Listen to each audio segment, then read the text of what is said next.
A screenshot of Paradise Ridge Winery's viral photo of the love sculpture still standing after wildfires tore through the Santa Rosa area earlier this week. Santa Rosa, Calif, Amida charred grove of oak trees. One relic still stood this week at the Paradise Ridge Winery, the 12-foot-tall, four-letter word, love. The sculpture, which originally debuted at Burning Man in 2007, is probably the most iconic piece of art at the Santa Rosa winery, which over the years has collected dozens of pieces for its sculpture garden, many of them originally from Burning Man. The sculpture, a rustic steel sculpture stamped with flying birds, is popular with newlyweds andisthe work of Reno's Laura Kimpton and Jeff Schomberg. The love sculpture has become a symbol of hope in Sonoma County, said Sonia Byck-Barwick, whose parents opened the winery in 1994. As my brother said, love conquers all. He took that photo. The property was briefly opened on Monday, and it's gone viral. High school kids are sharing it on Snapchat and Facebook. It's their symbol that it's going to be okay. I mean, how can you not love a sculpture that says love? Love at the winery was largely destroyed Sunday night in California's deadliest week of wildfires. One photographer captured images of wine simmering across the hot ground in the aftermath. More than 8,000 firefighters are battling the 21 wildfires that so far have killed 40 people, burned more than 200,000 acres and destroyed an estimated 5,700 homes and businesses.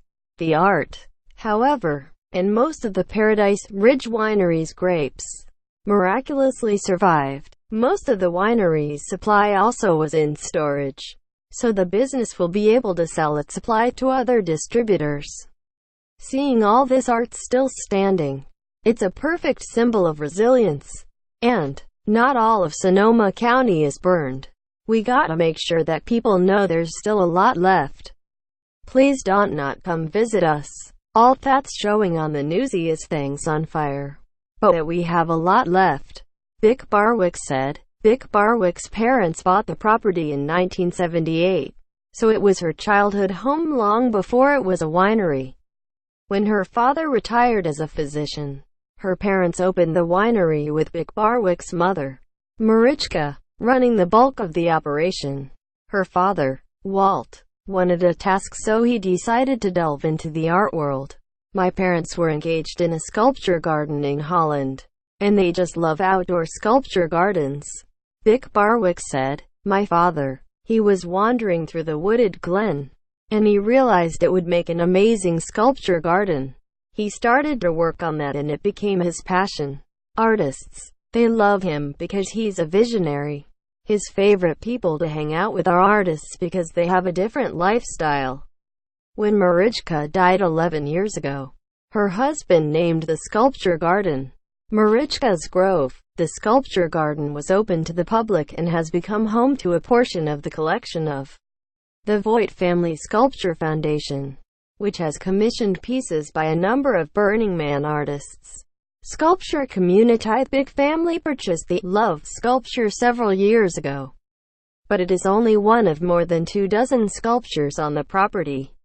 The family rotates many of the pieces in the collection, though others are permanent, including the steel temple of Remembrance, by Burning Man temple artist David Best, and an elaborate spire by Burning Man artist Brian Tedrick.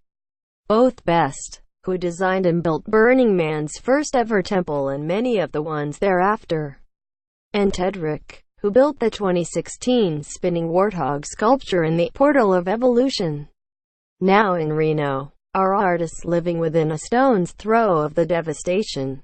They've both been affected by the recent wave of fires. We were one of the first areas that was hit by the fires, said Tedrick, who lives in Glen Ellen, Calif. When you're in the middle of it, you don't know how bad it is. I thought this was just a one-night thing. Tedrick, who now is staying with relatives, had to evacuate his home at 2 a.m. PT Monday as homes around his burst into flames. He later discovered that his studio, a few miles down the road, was engulfed in flames along with a smattering of other buildings and homes on a 120-acre ranch that he leases space from. The 62-year-old artist said he likely will rebuild the studio, but he's not sure that it wouldn't be better at his age to find studio space elsewhere at this point. His insurance, which will cover up to $20,000 in damages, should cover his tools, but he lost boxes of family memorabilia and a few paintings he'd created as a student. Also left behind was a commissioned work, an equine sculpture, that was 3/4 of the way completed. Because it is steel, he is optimistic that it weathered the firestorm. I'm expecting that it will be fine, but I haven't seen it yet. There are emergency vehicles everywhere, and they don't want people clogging up the roads, so it's all blocked off, he said. Best, who has lived in Petaluma, Calif, in modern farmhouse set against a bucolic scene of grazing horses, said he and his wife have packed up most of his art collection and their own family photos. His home, which is up a countryside road, was not in any immediate danger, but the fires have been swift. It's changing my look at what I want to do with the rest of my life, said Best, who last year said he was no longer going to make Burning Man temples and would begin making temples for communities that experienced tragedies in the world. This is my home and community. Now I need to help rebuild it. Follow Jenny Kane on Twitter, @Jenny_Kane.